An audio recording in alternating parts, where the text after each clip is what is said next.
Al leer el libro de Jueces, capítulo 11, que es parte de la porción Jucat de esta semana, vamos a darnos cuenta al leer la narración sobre Jefté que se nos da una información bastante importante o es un poquito diferente como inicia este capítulo, ya que nos empieza a dar información sobre uno de los jueces, que es Jefté. Y dice el versículo 1, dice, Jefté Galadita era esforzado y valeroso. Era hijo de una mujer ramera y el padre de Jefté era Galaad. Qué interesante porque empieza hablando sobre Jefté dándonos sus virtudes, que era un hombre esforzado, valeroso, valiente, muy parecido a como se describe a Josué, pero se nos hace una aclaración, que su madre era una ramera y en otras traducciones dice la concubina de Galaad. Y en el verso 2 dice, pero la mujer de Galaad le dio hijos, los cuales, cuando crecieron, echaron fuera a Jefté, diciéndole, no heredarás en la casa de nuestro padre porque eres hijo de otra mujer. Wow, esto es interesante y muchas veces quizás a estos versos le hemos pasado por encima y ok, qué interesante, no era el hijo de la esposa de Galaad, sino que de una ramera, pero en traducciones un poco más textuales está hablando de una concubina.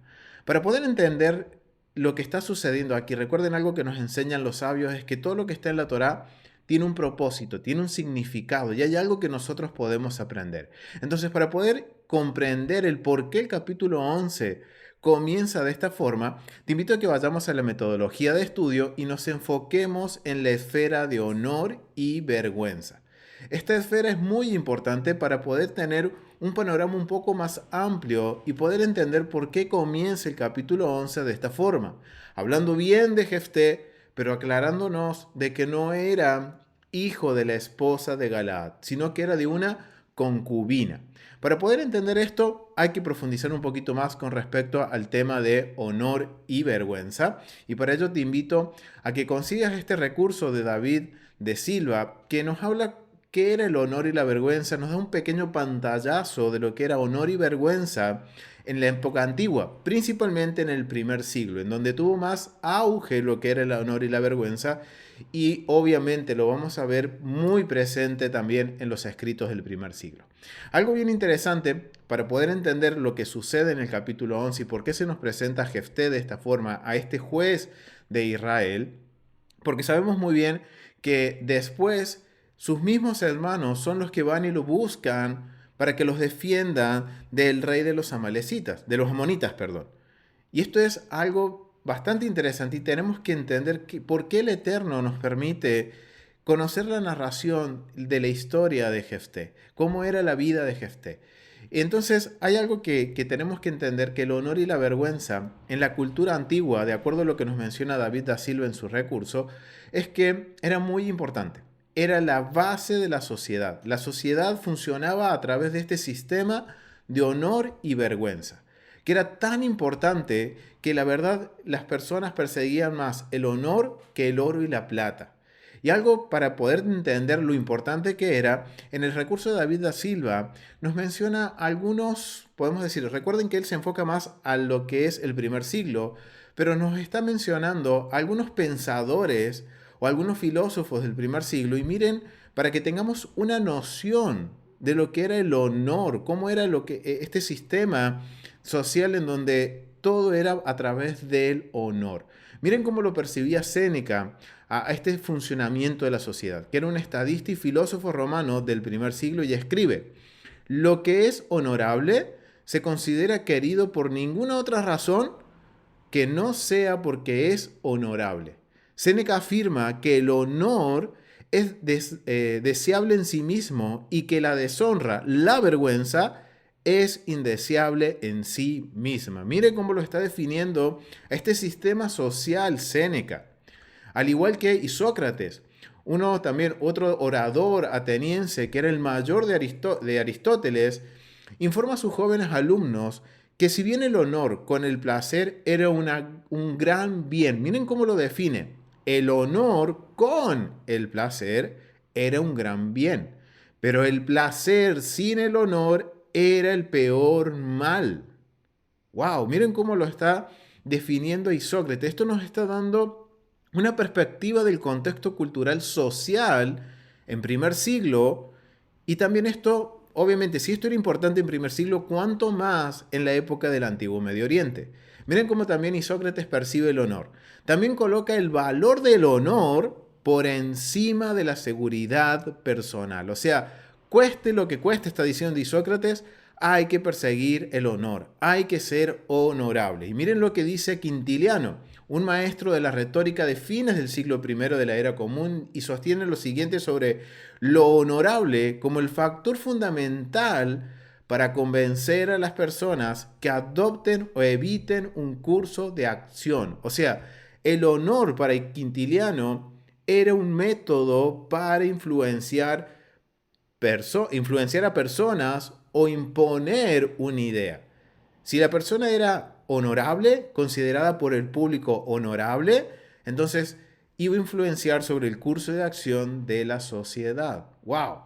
Esto es interesante y al conocer el pensamiento de estos, podemos decir, filósofos o maestros de retórica del primer siglo, nos damos cuenta que el honor y la vergüenza era algo muy importante en donde era tan importante que no solo influenciaba en la sociedad, sino que también influenciaba en la vida familiar, en donde en el contexto familiar, una familia sin hijos, y esto lo vamos a ver porque lo vemos también en las escrituras, por ejemplo, con Zacarías, el padre de Johanan, el no tener hijos era una gran preocupación, era una preocupación social que posicionaba a la familia en vergüenza.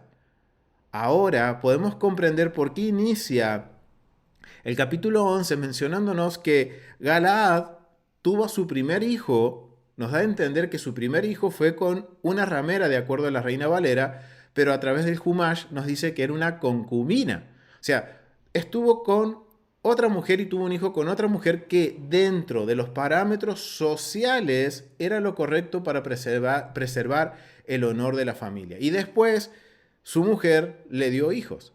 Y estos hijos, obviamente, entienden que si el primogénito de la familia era un bastardo o era un hijo que era de otra mujer, entonces ellos entendieron de que la familia aún continuaba en vergüenza. Y por eso despiden a Jefté y tiempo más tarde, cuando los amonitas, perdón, ellos atacan a Israel, van y lo buscan. Wow, es increíble porque ahora entendemos el por qué se nos aclara esto. Y como dicen los sabios, todo tiene un porqué en la Torá. Todo hay una explicación y más que nada hay algo que podemos aprender. ¿Y qué podemos ver con esto? Que el Eterno, al entender ahora la esfera aquí, esta esfera de honor y vergüenza, podemos entender un mensaje que nos puede dar o que nos da posiblemente el capítulo 11 de Jueces, en donde vemos que hay un patrón en la Biblia y ya cuando identificamos nosotros este patrón de honor y vergüenza, nos vamos a dar cuenta que este patrón se repite una y otra vez. Por ejemplo, Israel estaba en vergüenza, oprimidos en en Egipto, y el Eterno escoge a su pueblo. Es una promesa que le dio a Abraham, pero escoge a Israel, lo saca de la tierra de Egipto y lo pone en honor, porque durante todo el trayecto hasta llegar a la tierra prometida vemos cómo las naciones, y lo vemos cuando conocemos la historia de la conquista de Josué de Jericó, que los pueblos temblaban delante de Israel. O sea, de una nación que estaba en vergüenza, un pueblo que estaba en vergüenza, el Eterno los saca de la esclavitud, de esa situación de vergüenza, y los pone en gran honor. Y esto es un patrón, un patrón, más que un protocolo, es un patrón que vamos a ver en la Biblia que se repite una y otra vez. Por ejemplo, el caso de Ruth, una moabita, una mujer extranjera, y el ser extranjero era una cuestión de vergüenza en el mundo antiguo. El Eterno la escoge porque ella toma la decisión de servir y de atender a una viuda de Israel, hacer justicia y bondad y convertirse al Dios de Abraham, Isaac y Jacob. Y toma esa mujer que estaba en vergüenza y revierte esa vergüenza en honor y termina siendo de la ascendencia, una de las mujeres importantes en la ascendencia de la genealogía de nuestro Mesías Yeshua. Asimismo sucede con Jefté. Jefté se nos presenta que era un hombre fuerte, valiente, muy parecido a como se describe a Josué, quien fue el que conquistó la tierra prometida. Pero se nos aclara de que él nació de la vergüenza, porque la familia de Galaad estaba socialmente en vergüenza por no tener hijos. Y a pesar de eso, sus mismos hermanos son los que lo oprimen, lo alejan de la familia, pero tiempos después el Eterno permite que se sientan amenazados y van y buscan a Jefté, y él a través de un juramento, él dice, ok, yo vuelvo y voy a defender a mi pueblo y a mis hermanos. Es increíble, familia, ver cómo el Eterno una vez más toma algo que estaba en vergüenza para revertir esa vergüenza en un honor. ¿Y qué podemos aprender de esto, familia? Que quizás, así como Jefté, estábamos nosotros en vergüenza. Y el Eterno nos escogió, nos permitió conocer a Yeshua, nos permite conocer de su Torah y de su palabra, y empezamos a correr una carrera. Esto nos enseña que no importa cómo yo empiece esta carrera, sino que importa cuando yo termine esta carrera, cómo yo termino esta gran carrera que el Eterno nos ha llamado a correr, que es una gran maratón. Entonces, recuerden, lo importante es no cómo comienzo, sino cómo termino mi carrera, cómo termino mi historia con el Eterno, si es que decido terminarla.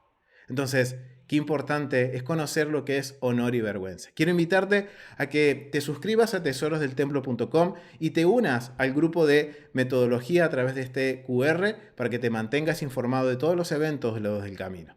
Shalom familia, nos vemos en la próxima porción.